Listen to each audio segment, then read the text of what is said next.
நாங்க பெரியாருக்கு எதிரானவர்கள் அல்ல, அம்பேத்கருக்கு எதிரானவர்கள் அல்ல. ஆனால் திராவிட முன்னேற்ற கழகத்துக்கு எதிரானவர்கள் இந்திய தேசிய கட்சி. இன்னைக்கு வெறிச்சிருக்கோம். 2009 திமுக ஆட்சி கலைஞர் முதல்வராக இருக்கும் போது பொது சிவில் சட்டத்தை அமல்படுத்திட்டார். தமிழ்நாட்டில் பொது சிவில் சட்டம் பின்வாசல் வழியாக கொண்டு வரப்பட்டது. இதற்கு இங்க தமிழ்நாட்டில் இருக்கக்கூடிய உலமாக்களும் தமிழ்நாட்டில் இருக்கக்கூடிய இஸ்லாமிய அமைப்புகளும் இன்று வரையில் கண்டிக்காமல் எதிர்க்காமல் மௌனமா இருக்கிறீங்க. அப்ப எந்த மயிலுக்கு மத்திய பாஜக அரசு கொண்டு வரேன்னு சொன்னா மட்டும் ஆஹா விடமாட்டோம், ஆஹா நாங்க எதிர்ப்போம் அப்படின்னு ஏன்டா இந்த வேஷம் போடுறீங்க? அப்ப திமுக கொண்டு வந்தா எதவனா ஏத்துக்குவீங்க, அப்ப எதிரி கொண்டு வந்தா ஏத்துக்க மாட்டீங்களா? இந்த திமுகவில் இருக்கக்கூடிய மாஃபியா குரூப், அங்கங்க மாஃபியா குரூப் இருக்கானுங்க திமுகவில். இந்த பவுடர் வியாபாரம், கோல்டு வியாபாரம், அவாலா பண்ற மாஃபியாக்கள் இந்த உலமா தலைவர்களையும் உலமாக்களையும் மிரட்டி வச்சிருக்காங்களா? என்னடா இது? பாஜக கொண்டு வரக்கூடிய பொது சிவில் சட்டத்தை ஆதரிச்சிடுங்க, வேலை சாப்டர் முடிஞ்சது. நமக்கு இந்த இஸ்லாமிய சமூகத்தை பொது எதிரி மாரி காட்டிட்டு வரான். எல்லாருக்கும் ஒரு சட்டங்க, இவங்க மட்டும் தனி சட்டம் சொல்றாங்க. எதிரியை மன்னிக்கலாம், துரோகியை மன்னிக்கவே கூடாது. அவன் சொன்ன 50 ஆண்டுகள்யா, அரை நூற்றாண்டு இந்த சமூகத்தை திமுக விட்டு அடகு வச்சிங்களே. இந்த சமூகத்துக்காக திமுக என்னையா செஞ்சது? டாஸ்மாக் மூலியமா ஒவ்வொரு ஆண்டும் நாங்க என்ன பண்றோம், தமிழக அரசு இயங்குறதுக்கு முக்கிய மூல காரணம் டாஸ்மாக்ன்றான். அந்த டாஸ்மாக் வருமானத்தை வரக்கூடிய அந்த கஞ்சி அரிசி பிச்சை வாங்கி நீங்க பள்ளிவாசல போய் நீங்க எதுக்குடா நீங்க கஞ்சி ஆக்கி போடணும்? எத்தனை செல்வந்தர்கள்! நீ கொடுக்கக்கூடிய அரிசி 5 ரூபா, நீ கொடுக்கக்கூடிய அரிசி 5 ரூபா, 95 ரூபாய்க்கு இஞ்சி பூண்டு எண்ணெய் பாசி பருப்புன்னு அதில் நீங்க போடுறீங்க. எந்த அந்த 5 ரூபாய் அரிசி பிச்சை எடுக்கிறீங்க? பாஜக கொண்டு வரணும்னு நினைக்கக்கூடிய அந்த பொது சிவில் சட்டத்தை திமுக கொண்டு வந்ததுன்னு சொல்லி இப்படி மேடையா பேசணுமா இல்லையா? பள்ளிவாசல் பச்சை இல்லையா? பள்ளிவாசலா பயன் பண்ணுமா இல்லையா? நானும் போற அது தவ்ஹீத் பள்ளின்றான், சுன்னத் ஜமாத் பள்ளின்றான், போற பள்ளிவாசல ஒரு பள்ளிவாசல கூட இது போன்ற பயானை நான் கேட்கவே இல்லடா. அதே மாதிரி நான் பொது சிவில் சட்டம் வந்தாலும் அப்படின்னு சொல்லிட்டு போயிட்டே இருக்கலாம் இல்லையா? அதுக்கேன்பா ஒரு பக்கம் நாங்கள் கடுமையாக எதிர்ப்போம், உயரை கொடுப்போம், மயிலை கொடுப்போன்றீங்க, இன்னொரு பக்கம் மறைமுகமாக பின்வாசல் வழியா துரோக அரசியல் செய்யக்கூடிய திமுக அரசு கொண்டு வந்தா பம்பி அமைதியா ஓடுறீங்க.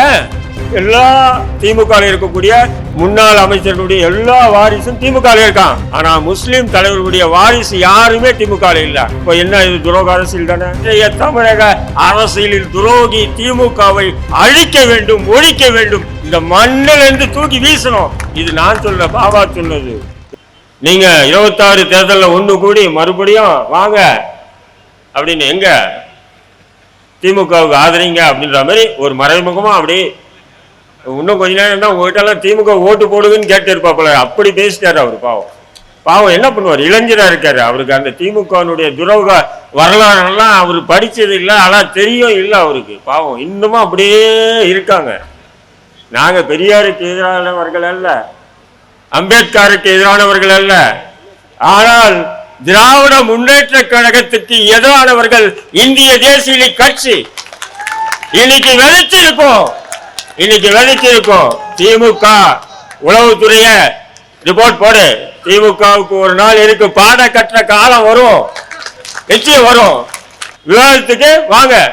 இதே போன்ற ஒரு பொதுக்கூட்டமோ அல்லது ஒரு அரங்கத்திலே வச்சு விவாதமே பண்ணுவோம். திமுக ஒரு துரோகி என்பதற்கு நான் சான்றுகளோடு நான் எடுத்து சொல்றேன். சன் டிவியும் கலைஞர் டிவியும் பெருசா போடுறான். என்னன்னு 2 நாட்களுக்கு முன்னாடி பொது சிவில் சட்டம், பாஜக ஆளும் சத்தீஸ்கரில் பொது சிவில் சட்டம் அமல் அப்படின்னு. இத 2009 திராவிட முன்னேற்ற கழக ஆட்சியின் போது தமிழ்நாட்டில் அமல்படுத்தி விட்டார்கள். இது உலமா பெருமக்கள் மறுக்க முடியுமா? 2009 திமுக ஆட்சி கலைஞர் முதல்வராக இருக்கும் போது பொது சிவில் சட்டத்தை அமல்படுத்திட்டார். எப்படி தெரியுமா? கட்டாய பதிவு திருமண சட்டம் ஒரு கொண்டு வந்தாரு. அதாவது பிஜேபி நேரடியா ஒரு பொது சிவில் சட்டம் கொண்டு வரணும்ன்றான். இவர் என்ன பண்றாரு? நம்ம திமுக துரோகி தானே, எப்பவும் பின்வாசல் வழியா தானே வருவாங்க. பின்வாசல் வழியா பொது சிவில் சட்டத்தினுடைய சரத்துகளை கொண்டு வந்தார்.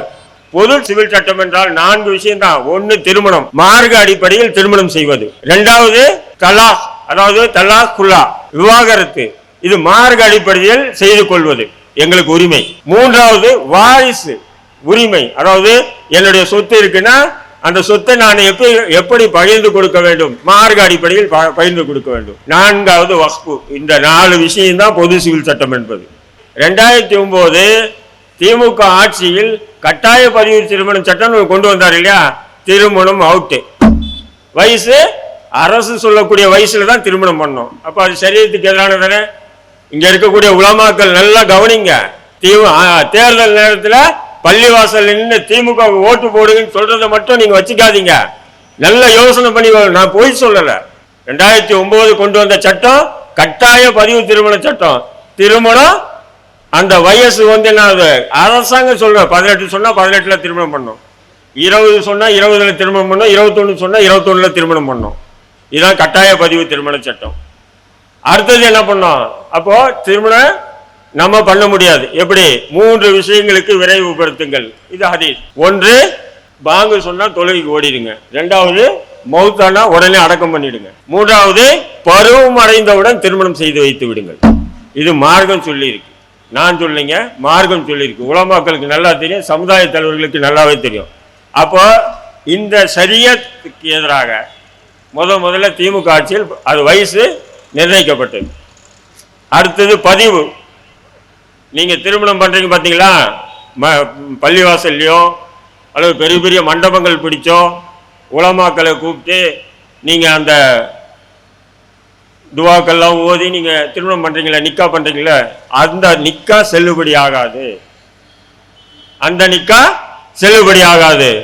அரசு பதிவாளர் கிட்ட பதிவு பண்ணாதான் செல்லுபடி ஆகும். இந்த சட்டத்தை 2009 திமுக கொண்டு வந்து, அப்போ நீ பதிவு பண்ணிட்டேன்னு சொன்னா அப்போ தலாக்கு கொடுக்க முடியாது, ஃபுல்லாவும் கொடுக்க முடியாது. அப்படி தலாக் கொடுக்கலனாலும் சரி, ஃபுல்லா கொடுக்கணும் சரி, நீங்க என்ன பண்ண, நீதிமன்றத்துக்கு தான் போகணும். அப்போ இதுதானடா பொது சிவில் சட்டம்னு சொல்றான், இதுதானே பொது சிவில் சட்டம்னு சொல்றான். இன்னைக்கு உலகத்தில் நடக்குதா இல்லையா சொல்லுங்க? நாம போய் சொல்ல, தமிழ்நாட்டில் பொது சிவில் சட்டம் பின்வாசல் வழியாக கொண்டு வரப்பட்டது. இதற்கு இங்க தமிழ்நாட்டில் இருக்கக்கூடிய உலமாக்களும் தமிழ்நாட்டில் இருக்கக்கூடிய இஸ்லாமிய அமைப்புகளும் இன்று வரையில் கண்டிக்காமல் எதிர்க்காமல் மௌனமா இருக்கிறீங்க. அப்ப எந்த மயிலுக்கு மத்திய பாஜக அரசு கொண்டு வரேன்னு சொன்னா மட்டும் ஆஹா விடமாட்டோம், ஆஹா நாங்க எதிர்ப்போம் அப்படின்னு ஏன்டா இந்த வேஷம் போடுறீங்க? அப்ப திமுக கொண்டு வந்தா எதவனா ஏத்துக்குவீங்க, அப்ப எதிரை கொண்டு வந்தா ஏத்துக்க மாட்டீங்களா? அப்போ உங்களுக்கு அரசியல் புரிதல் இல்லையா அல்லது மார்க்க புரிதல் இல்லையா? ஏதாவது ஒண்ணு விளக்கமா சொல்லி தொலைங்க. ஏன் நாங்களும் கஷ்டப்படுறோம் திமுக எதிர்க்கிறதுக்கு? ஏன் இந்த பொது சிவில் சட்டம் சரத்துகள், ஏற்கனவே சொத்து வாரிசு உரிமை இது சொன்ன பார்த்தீங்களா, அந்த 4 அந்த வாரிசு உரிமை 1989 திமுக ஆட்சியிலே சொத்துல ஆண் பெண்ணுக்கு பங்கு இருக்குன்னு சொன்னாங்க இல்லையா? அப்ப அந்த வாரிசும் நம்ம தீர்மானிக்க முடியாது, நம்முடைய சொத்துக்களை நாம தீர்மானிக்க முடியாது. இதெல்லாம் உண்மையில உலமாக்கள் இதெல்லாம் உணர்றாங்களா? இல்ல திமுக மிரட்டி வச்சிருக்கானா? அல்லது இந்த திமுகவில் இருக்கக்கூடிய மாஃபியா குரூப், அங்கங்க மாஃபியா குரூப் இருக்கானுங்க திமுகவில். இந்த பவுடர் வியாபாரம், கோல்டு வியாபாரம், அவளா பண்ற மாஃபியாக்கள் இந்த உலமா தலைவர்களையும் உலமாக்களையும் மிரட்டி வச்சிருக்காங்களா? என்னடா இது? பொது சிவில் சட்டம் நான் கொண்டு வருவேன் பிஜேபி சொன்னா எதிர்க்கிறீங்க, ஆனா திமுக கொண்டு வந்துட்டான், ஆனா அதை எதிர்க்கவே மாட்டேன்றீங்க. அதையே நீங்க என்ன பண்ணுங்க, பாஜக கொண்டு வரக்கூடிய பொது சிவில் சட்டத்தை ஆதரிச்சிடுங்க. வேலை சாப்டர் முடிஞ்சது. நமக்கு இந்த இஸ்லாமிய சமூகத்தை பொது எதிரி மாரி காட்டிட்டு வரான். எல்லாருக்கும் ஒரு சட்டங்க, இவங்க மட்டும் தனி சட்டம் சொல்றாங்க, எல்லாருக்கும் ஒரு சட்டங்க, இவனுக்கு மட்டும் தனி சட்டம் சொல்றாங்க அப்படின்னு நம்மளை வச்சு அரசியல் பண்றானா இல்லையா பிஜேபி RSS? அப்ப நம்மளை எதிரியா ஆக்குறானா இல்லையா பொதுமக்கள் மத்தியில? அப்போ நீங்க என்ன பண்ணும், திமுகவே கொண்டு வந்துட்டான், பிஜேபி கொண்டு வர அந்த சட்டம் அப்படின்னு ஆதரிக்க வேண்டியதானே? இதே திமுக என்ன பண்றான், பொது சிவில் சட்டம் வந்தால் நாங்க கடுமையா எதிர்ப்போம். ஏடா நீ தான் கொண்டு வந்துட்டியடா. இதுதான் சொல்றேன், இந்த திமுகவுடைய துரோகத்தன்மையை, துரோகத்தை எப்படி எதிரியை மன்னிக்கலாம், துரோகியை மன்னிக்கவே கூடாது. எதிரியை மன்னிக்கலாம், துரோகியை மன்னிக்க கூட, நிறைய விஷயங்கள் இருக்கு. நான் அதெல்லாம் விட்டுட்டேன். மார்க்கத்தின் அடிப்படையில் நடக்கக்கூடிய அநியாயங்களை இந்த உலமாக்களும் சமுதாய தலைவர்களும் மந்திட்டு அண்ணா அறிவாலயத்துல கிடக்குறாங்க. அதனுடைய விளைவுதான் இந்த சமூகம் இப்படி கஷ்டப்பட்டு இருக்கு. அவன் சொன்ன 50 ஆண்டுகள் அரை நூற்றாண்டு இந்த சமூகத்தை திமுக விட்டு அடகு வச்சிங்களே. இந்த சமூகத்துக்காக திமுக என்னையா செஞ்சது? அதான் சொன்னார் இல்லையா, 3% இடஒதுக்கீடு. நல்லா விவரமா பாருங்க, 3%. ஏன்னா அந்த இதுல 7% மேல் இஸ்லாமியர்கள் இருக்காங்கன்னு சொல்றாங்க. ஆனா உண்மை 10% இஸ்லாமியர்கள் இருக்காங்கன்றான். இவன் கலைஞர் என்ன பண்றாரு, அது சூழ்ச்சி பண்றான் பாருங்க. என்ன சூழ்ச்சி பண்றாப்புல, 3% கொடுத்து மொத்தமே நீங்க தமிழ்நாட்டுல 3% தான் இருக்குன்றான். இது எவ்வளவு பெரிய அயோக்கியத்தனம். அதாவது இஸ்லாமியர்களுடைய விகிதாச்சாரத்தை குறைக்கிறான். இதை கூட நம்ம கை தட்டி வரவேற்கிறோம். அதுக்கு ஒரு கூட்டம் போட்டு பாராட்டு விழா அந்த கலைஞருக்கு. இதோட கொடுமை என்னங்க, 10% மேல் உள்ள இஸ்லாமியர்களுக்கு 3% கொடுத்து இவ்வளவுதான் நீங்க இருக்கீங்கன்னு அதே கிறிஸ்துவர்களுக்கு கொடுத்தான். தூக்கி வீசி மூஞ்சில வீசிட்டு போயிட்டே இருந்தான். ஆனா அதுக்கு கூட இன்னைக்கு கூட சட்டமன்றத்தில் சில பல பேர் என்ன பண்றாங்க, பெருமையா பேசுறாங்க. இடஒதுக்கீடு கொடுத்தாரு கலைஞர், இடஒதுக்கீடு கொடுத்தாருன்னு. முன்னாடி 2 அமைச்சரவையில் 2 பேர் கொடுப்பாங்க அமைச்சர் பதவி முஸ்லீம்களுக்கு. இன்னைக்கு ஒருத்தன் 6 மாதம் மண்வெளி பாம்புக்கு எப்படி 6 மாசம் தலை இப்படி 6 மாசம் தலை இப்படியோ அதே மாதிரி என்ன பண்ணிட்டாங்க, 6 மாசம் நாசருக்கு 6 மாசம் மஸ்தானுக்கு. என் மாவட்ட செயலாளர்களை இஸ்லாமியர்களுக்கு யாருக்கெல்லாம் கொடுத்துருக்காங்களா? மாநில நிர்வாகத்தில் இஸ்லாமியர்களுக்கு திமுக இருக்காங்களா? அப்படி இருந்த ஏண்டா அங்க அண்ணா அறிவாலயமே கெதைன்னு கட்டி மண்டிட்டு கிடக்குறீங்க? அரை நூற்றாண்டுகள் நம்ம வாக்களிச்சு பொருளாதாரமும் கொடுத்து அவனை தூக்கி நிறுத்தினா அவன் ஆட்சிக்கு வந்த உடனே இந்த இஸ்லாமியர்களுக்கு எதிரான சித்தாந்தங்களை தான் கொண்டு வரான். டாஸ்மாக் மூலியமா ஒவ்வொரு ஆண்டும் நாங்க என்ன பண்றோம், தமிழக அரசு இயங்குறதுக்கு முக்கிய மூல காரணம் டாஸ்மாக்ன்றான். அந்த டாஸ்மாக் வருமானத்தை வரக்கூடிய அந்த கஞ்சி அரிசி பிச்சை வாங்கி நீங்க பள்ளிவாசல போய் நீங்க எதுக்குடா நீங்க கஞ்சி ஆக்கி போடணும்? எத்தனை செல்வந்தர்கள், நீ கொடுக்கக்கூடிய அரிசி 5 ரூபா, நீ கொடுக்கக்கூடிய அரிசி 5 ரூபா, 95 ரூபாய்க்கு இஞ்சி பூண்டு எண்ணெய் பாசி பருப்புன்னு அதில் நீங்க போடுறீங்க. எந்த மயிருக்கு அந்த 5 ரூபாய் அரிசி பிச்சை எடுக்கிறீங்க சொல்லுங்க?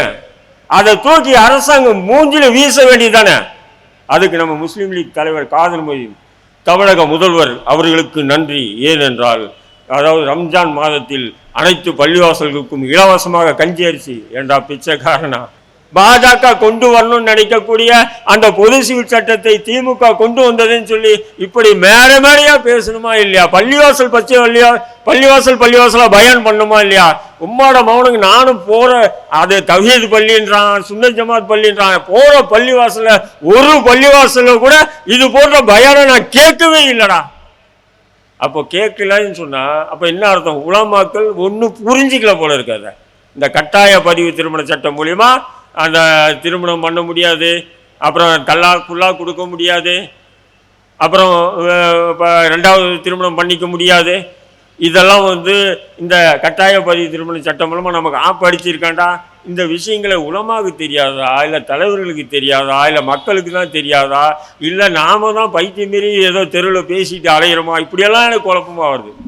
யாருமே பேசுறது இல்லைங்க. அதுங்க நான் என்ன சொல்கிறேன், நீங்கள் பேசலையே வரவேற்கீங்களா? விட்டுருங்க. திமுக அரசு கொண்டு வந்து வரவேற்கலாம், விட்டு நானும் வரவேற்கிறேன். எதுக்கு பாஜக கொண்டு வந்தா ஏன் எதிர்க்கிற? பொது தளத்தில் நம்ம நல்ல பேர் வாங்கிக்குவோம். எப்படி ஹஜ் மானியம் கொண்டு வரும்போது ஹஜ் மானியம் மத்திய பாஜக அரசு ரத்துன்னு சொன்னோன்னே இஸ்லாமிய சமூகம்லாம் வரவேற்காங்க இல்லையா? அப்போ பொது வெளியில் எப்படி ஆச்சு? பரவாயில்லையே, ஹஜ் மானியம் ரத்துன்னு முஸ்லீம்கள் அதை பெரிய அளவுக்கு எடுத்துக்கலையே, வரவேற்கிறாங்களே. அப்போ அதனால லாபம் இல்லை போல இருக்கு அவங்களுக்கு இன்னும் மத்திய பாஜக அரசு உணர்ந்தான் இல்லையா? அதேமாரி நான் பொது சிவில் சட்டம் வந்தாலும் போட மயிறு அப்படின்னு சொல்லிட்டு போயிட்டே இருக்கலாம் இல்லையா? அதுக்கேன்பா ஒரு பக்கம் நாங்கள் கடுமையாக எதிர்ப்போம், உயிரை கொடுப்போம், மயிரை கொடுப்பேன்றீங்க, இன்னொரு பக்கம் மறைமுகம் பின்வாசல் வழியா துரோக அரசியல் செய்யக்கூடிய திமுக அரசு கொண்டு வந்தா பம்பி அமைதியா ஓடுறீங்க. நிச்சயமாக இந்த துரோக அரசியலை உணருங்க. நிறைய இருக்கு திமுகவினுடைய துரோகம். வாரிசுன்னு எல்லாருக்கும் வாரிசு இருக்காங்க. ஆனா நாகர்வணி வாரிசு திமுகவில் இல்ல, சாதிக் பாஷா வாரிசு திமுகவில் இல்ல, இப்படி சொல்லிக்கிட்டே போலாம். ரஹ்மான் கானுடைய வாரிசு திமுகவில் இல்ல.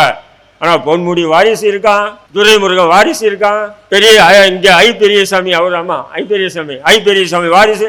எல்லா திமுக இருக்கக்கூடிய முன்னாள் அமைச்சர்களுடைய எல்லா வாரிசும் திமுக இருக்கான். ஆனா முஸ்லிம் தலைவர்களுடைய வாரிசு யாருமே திமுக இல்ல. இப்ப என்ன இது துரோக அரசியல் தானே? எவ்வளவு பெரிய துரோக அரசியல் இது! இந்த துரோகிகளை நம்பி இன்னும் எத்தனை நாள்டா? நீ என்ன பண்ற? உங்ககிட்ட இருக்கக்கூடிய அல்லு சில்லுகளை அனுப்பி சீன் போடுறதுக்கு தானே அனுப்பிட்டீங்க. அந்த நேரத்தில் நேரடியாக வந்த ஒரு அரசியல் தலைவன் சீமான். அது போன்ற நபரை நான் தோல்ல சுமக்காம தட்டியால விடக்கூடிய புறம்போக்கு நாய்கள. ஆமா, நான் RSS BJP காரணம். எந்த விதமான அரசியல்? அவர் பெரியாரை விமர்சனம் செய்யலாம், அது அவருடைய அரசியல். பெரியார் எங்களுக்கு அதாவது பெரியார் எங்களுக்கு எதிரியாவும் நாங்கள் சொல்ல மாட்டோம், அவர் ஆதரவானவரும் சொல்ல மாட்டோம். அவருடைய நூற்றாண்டு முடிஞ்சு போச்சு. அந்த காலத்துல இருந்தா அவர் செய்யறது சரியா தவறான்னு சொல்லி பேசலாம். இன்னைக்கு நாங்க பேச தயாரா இல்லை. அதே நேரத்தில் சீமானுடைய அரசியலை இந்திய தேசிய கட்சியும் பாபாவின் மாணவர்களும் ஆதரிக்கின்றோம் என்றால் நிச்சயமாக இன்றைய தமிழக அரசியலில் துரோகி திமுகவை அழிக்க வேண்டும், ஒழிக்க வேண்டும், இந்த மண்ணிலிருந்து தூக்கி வீசணும். இது நான் சொல்ல, பாபா சொன்னது.